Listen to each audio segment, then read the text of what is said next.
એવું નહીં કરવાનું.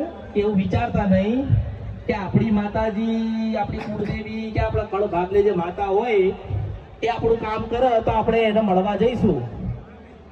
આપણી કુળદેવી આપણું સારું કરી દે તે એને નિવેદ કરવા જઈશું. આ તમે જે માન્યતા છે ને મગજમાંથી કાઢી નાખો.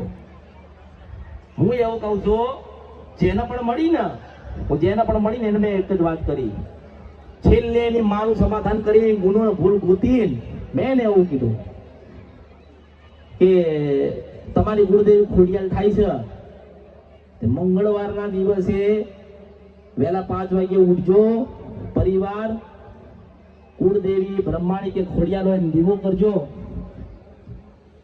સવારમાં ઉપવાસ ચાલુ કરજો, સાંજે જ્યારે પણ ઘરે આવો 5 વાગે કે 7 વાગે કે રાત્રે 10 વાગે પરિવાર બધા બેસીને હાથમાં સુખડીને શ્રીફળ લઈને એવું કહેજો, હે માં ખોડિયાલ, હે માં બ્રહ્માણી, અમારી કુળદેવી છો તો અમારા ઘરમાં આટલું દુઃખ છે, માં આટલી વેદના છે, માં ચારે બાજુથી ઘેરાઈ ગયા છીએ, કોઈ આધાર નથી, પણ હે માં આજે તારા શરણમાં તારા બાલુડા આયા છે. દીકરા હોય એ માના દીવા કરશે, પગે લાગશે, વહુ હશે એ માનો ઘોડો નાખશે, નાના નાના બાલુડા છે એ માના પગે લાગશે.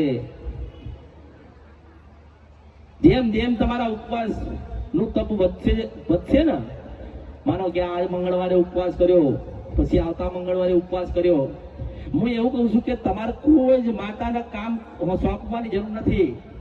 તમે વધારે નહીં 21 મંગળવાર તમારી કુળદેવીના કરીને જો ના કામ થાય ને તો પછી મને મળવા આવજો. અરે માં છે ને એને ખબર જ છે કે મારા દીકરાને ભૂખ લાગી છે ને દબડાવવાનો